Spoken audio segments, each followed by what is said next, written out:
তাহলে আমরা বুঝতে পারলাম আল্লাহর নবী সাল্লাল্লাহু আলাইহি ওয়াসাল্লামের স্ত্রী ছিল 11 জন, নাকি?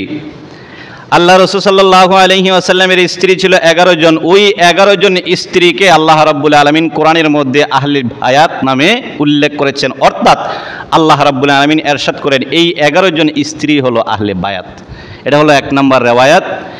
এটা আল্লাহ রাব্বুল আলামিন পবিত্র কোরআনের মধ্যে সূরা আহজাবের 33 নম্বর আয়াতের মধ্যে আল্লাহ উল্লেখ করেছেন যে আল্লাহর নবী সাল্লাল্লাহু আলাইহি ওয়াসাল্লামের যত স্ত্রীগণ ছিল সকল স্ত্রীদেরকে বলা হয় আহলে বায়াত।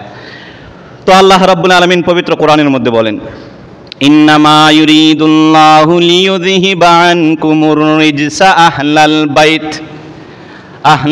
বাইতি ওয়া ইউতাহহিরাকুম তাতহীরা।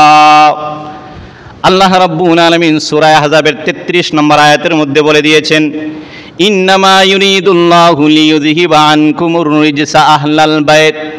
আল্লাহ রাব্বুল আলামিন নবীর স্ত্রীদেরকে ডেকে ডেকে বলেন, ও পয়গম্বরের স্ত্রীরা তোমরা শোনো, আমি আল্লাহ চাই তোমাদের মধ্যে যত অপবিত্রতা আছে সমস্ত অপবিত্রতা থেকে আমি আল্লাহ তোমাদেরকে পবিত্র করতে চাই। আল্লাহ রাব্বুল আলামিন কোরআনে কারীমের এই আয়াতের মধ্যে আল্লাহর নবীর স্ত্রীদের পবিত্রতা বর্ণনা করতে চায়। আল্লাহ বলেন, আমি আল্লাহ তোমাদের মধ্যে সামান্য ছোট বড় যত ভুল ত্রুটি আছে সমস্ত ভুল ত্রুটিকে আমি আল্লাহ ক্ষমা করে দিয়ে পবিত্র কোরআনে কারীমের সূরা আহজাবের 33 নম্বর আয়াতের মধ্যে আমি আল্লাহ তোমাদের পবিত্রতার সার্টিফিকেট দিয়ে দিলাম। এই আয়াতের মধ্যে আল্লাহ বলেন, ইন্নামা ইউরিদুল্লাহু লিইউযহিবা আনকুমুর রিজসা। আমি আল্লাহ তোমাদের উপর থেকে অপবিত্রতা থেকে সরায়া তোমাদেরকে পবিত্র করতে চাই। আহলাল বাইতি, এই আয়াতের মধ্যে আল্লাহ সরাসরি নবীর স্ত্রীদেরকে আহলে বায়াত শব্দ দিয়ে উল্লেখ করেছেন। এরপরে আয়াতের শেষ অংশে আল্লাহ রাব্বুল আলামিন জানাইয়া দিলেন, আহলাল বাইতি ওয়া ইউতাহহিরাকুম তাতহীরা। আমি আল্লাহ নবীর স্ত্রীদের পবিত্রতার সার্টিফিকেট কোরআনে কারীমের মধ্যে দিয়ে দিলাম। এই আয়াত থেকে বুঝতে পারলাম কি যে আল্লাহর নবী সাল্লাল্লাহু আলাইহি ওয়াসাল্লামের 11 জন স্ত্রী হলো আহলে বায়াত। একটা রিওয়ায়াত। এই আয়াতের মধ্যে মুফাসসিরিনে কেরামগণ তাফসীরের কিতাবে ইবনে কাসির রাহমাতুল্লাহি আলাইহি বলেছেন, হাযা নাসসুন ফি দুখুলি আজওয়াজিন নবী সাল্লাল্লাহু আলাইহি ওয়াসাল্লাম ফি আহলে বাইতি হাহুনা। এই আয়াতের মধ্যে অর্থাৎ সূরা আহজাবের 33 নম্বর আয়াতের শেষ অংশে আল্লাহ রাব্বুল আলামিন আল্লাহর নবীর সমস্ত স্ত্রীদের পবিত্রতার সার্টিফিকেট দিয়েছেন। এদেরকে আল্লাহ কোরআনে কারীমের মধ্যে আহলে বায়াত শব্দ দিয়ে উল্লেখ করেছে। তাহলে আমরা বলছিলাম আহলে বায়াতের একটা রিওয়ায়াত হলো যে রাসূল সাল্লাল্লাহু আলাইহি ওয়াসাল্লামের স্ত্রীদেরকে কি বলা হয়? আহলে বায়াত বলা হয়। এটা গেল একটা রিওয়ায়াত। আরেকটা রিওয়ায়াত হাদিস শরীফের মধ্যে রাসূলুল্লাহ সাল্লাল্লাহু আলাইহি ওয়াসাল্লাম ইরশাদ করেন, হযরত ফাতেমা, হযরত আলী, হযরত হুসাইন, হযরত হাসান ওরা হলো আমার আহলে বায়াত। মানে কয়জন? 4 জন। 1 নম্বর হলো হযরত আলী, হযরত ফাতেমা, হযরত হাসান, হযরত হুসাইন। এক হাদিস শরীফের মধ্যে এসেছে আল্লাহর রাসূল বলেন এই 4 জন হলো আমার আহলে বায়াত। আমরা এখান থেকে স্পষ্ট বুঝতে পারি এখানে রাসূলের স্ত্রীরা যদি আমরা শামিল করে দেই তাহলে একের ভিতরে সব হয়ে গেল।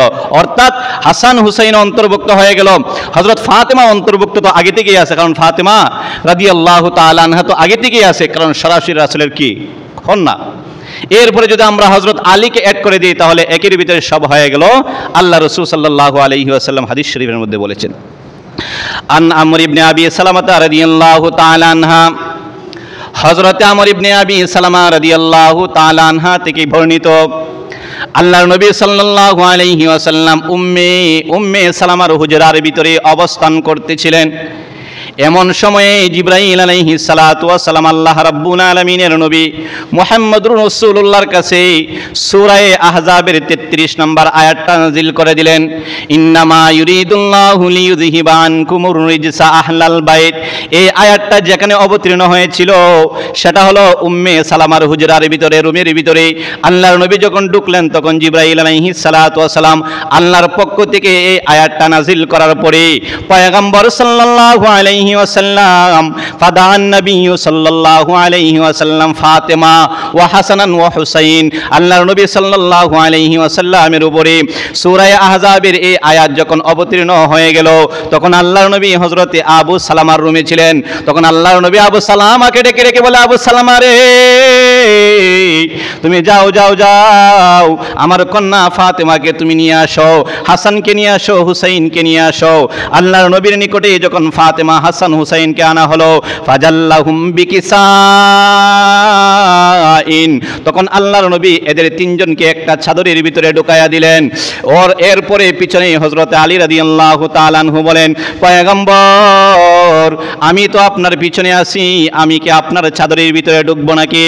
আল্লাহর পয়গম্বর জানাই দিল, আলী রে, তুমিও আমার চাদরের ভিতরে ঢুকে যাও। ফাজাল্লাহু, এরপরে হযরত নবী করিম হযরত আলীকেও চাদরের ভিতরে ঢুকায়া আল্লাহর নবী সাল্লাল্লাহু আলাইহি ওয়াসাল্লাম বলেন, আল্লাহুম্মা হাউলাই আহলে বাইতি। আল্লাহর নবী জানাই দিল, আবু সালামা রে, আমার এই চাদরের ভিতরে চারজন ঢুকলো, আলী ঢুকলো, ফাতেমা ঢুকলো, হাসান হুসাইন ঢুকলো, এই চারজন হলো আমার আহলে বায়াত, আমার পরিবার।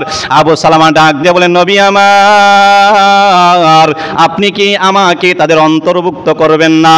আপনি কি আমাকে আপনার পরিবারের অন্তর্ভুক্ত করবেন না? আল্লাহর নবী ডাক দিয়ে বলেন, আবু সালামা রে, তোমার মর্যাদা ইসলামের মধ্যে আগে থেকেই আছে, তোমার সম্মান আল্লাহর কাছে আগে থেকেই আছে, তোমাকে চাদরের ভিতরে ঢুকাইতে হবে না। এরপরে আল্লাহর নবী জানায় দিল, এই চারজন যারা আমার চাদরের ভিতরে ঢুকলো, তারাই হলো আমার আহলে বায়াত। এই হাদিস থেকে আমরা কি বুঝতে পারলাম? যে হযরতে হাসান, হযরতে হুসাইন, হযরতে আলী, ফাতেমা এরা হলো কি রাসূলের আহলে বায়াত, এরা হলো কি রাসূলের আহলে বায়াত। এবার আসেন এদের সম্মান ইসলামে কেমন, মর্যাদা কেমন। আজকে আমার সমাজে অনেক আশেক আছে, এদের আশেক, নামাজ নাই, রোজা নাই, হাসান হুসাইনের চরিত্র তাদের মধ্যে নাই, হাসান হুসাইনের আদর্শ তাদের মধ্যে নাই। যখনই আশুরা আরম্ভ হয়ে যায়, তখন তারা রাস্তার মধ্যে র্যালি আরম্ভ করে দেয়। এমনও দেখেছি তাদের হাতে অস্ত্র পর্যন্ত ছিল, তাদের হাতে রান্দা পর্যন্ত ছিল। এভাবে মুসলিম একটা রাষ্ট্রের মধ্যে হাসান হুসাইনের আশেক হইয়া মুখে মুখে হাসান হুসাইনের আশেক শব্দ উল্লেখ করে রাস্তার মধ্যে র্যালি করার নাম আশেকে হাসান হুসাইন নয়। এবার আসেন হাসান হুসাইনের সম্মান মর্যাদা ইসলামে কেমন, হযরত হাসান হুসাইন আহলে বায়াতের সম্মান কেমন। আল্লাহর নবী সাল্লাল্লাহু আলাইহি ওয়াসাল্লাম হাদিস শরীফের মধ্যে ইরশাদ করেছেন, তাদের সম্মান, এক নাম্বার সম্মান হলো তারা হলো আল্লাহর রাসূলের ফ্যামিলি। এর চাইতে বড় ফজিলত সম্মান আর কিছু হতে পারে? আল্লাহর রাসূলের ফ্যামিলির অন্তর্ভুক্ত তারা, এটা হলো এক নাম্বার ফজিলত। নাম্বার দুই হলো আল্লাহ তাদের পবিত্রতা সম্পর্কে কোরআনে সূরা আহজাবে আল্লাহ আয়াত নাজিল করে দিয়েছেন। সুবহানাল্লাহ বলবেন না? আল্লাহ রাব্বুল আলামিন তাদের সম্মানার্থে আল্লাহ রাব্বুল আলামিন পবিত্র কোরআনে সূরা আহজাবে ইন্নামা ইউরিদুল্লাহু লিইয়ুযহিবা আনকুমুর রিজসা আহলাল বাইতি ওয়া ইউতাহহিরাকুম তাতহীরা। আল্লাহ বলেন, তোমরা পাক, তোমরা পাক, তোমরা অত্যন্ত উৎকৃষ্ট ফ্যামিলির মানুষ।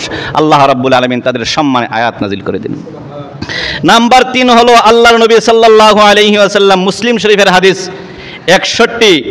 6119 নম্বর হাদিস, 6119 নম্বর হাদিস শরীফের মধ্যে আল্লাহ রাসূল সাল্লাল্লাহু আলাইহি ওয়াসাল্লাম তাদের সম্মান সম্পর্কে বলেন, قال النبي صلى الله عليه وسلم أذكركم الله في أهل بيتي أذكركم الله في أهل بيتي।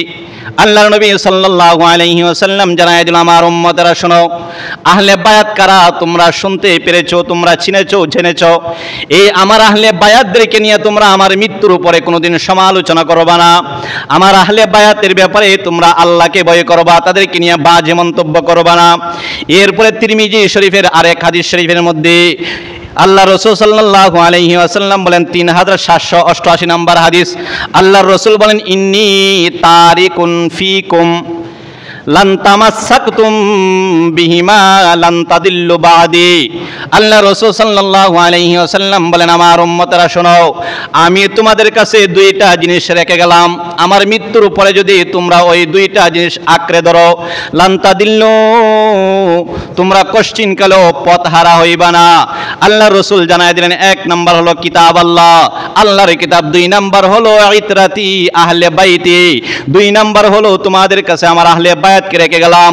যদি তোমরা আহলে বায়াত এবং আল্লাহর কোরআনকে আঁকড়ে ধরতে পারো তাহলে কশ্চিনকালেও তোমরা পথহারা হইবা না। এই হাদিসের মধ্যে আল্লাহ বললেন যে আমার মৃত্যুর পরে, আল্লাহ রসুল বলেন আমার মৃত্যুর পরে আমার আহলে বায়াতদেরকে নিয়ে তোমরা সমালোচনা করবা না। যদি তোমরা তাদেরকে অনুসরণ করো তাহলে তোমরা পথহারা কোনোদিন হইবা না।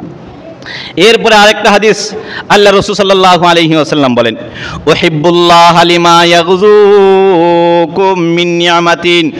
আল্লাহ রাসূল বলেন আমার উম্মতরা তোমরা আল্লাহকে মহব্বত করবা, তার কারণ হলো আল্লাহ তোমাদেরকে অসংখ্য অগণিত নিয়ামত দিয়েছে। 2 নম্বর হলো ওয়া উহিব্বুনি বিহুব্বিল্লাহ, আল্লাহকে মহব্বত করার কারণে আমি নবীকে তোমরা মহব্বত করবা। 3 নম্বরে রাসূল বললেন ওয়া আহিব্বু আহলে বাইতি লিহুব্বিহি, আর আমি নবীকে মহব্বত করার কারণে তোমরা আহলে বায়াতদেরকে মহব্বত করবা। এই হাদিসের মধ্যে আল্লাহ রাসূল বললেন তোমরা আল্লাহকে মহব্বত করো, আর আল্লাহকে মহব্বত করলে আমাকে মহব্বত করো, আর আমাকে মহব্বত করলে আমার আহলে বায়াতদেরকে মহব্বত করো। ওদেরকে নিয়ে সমালোচনা করা যাবে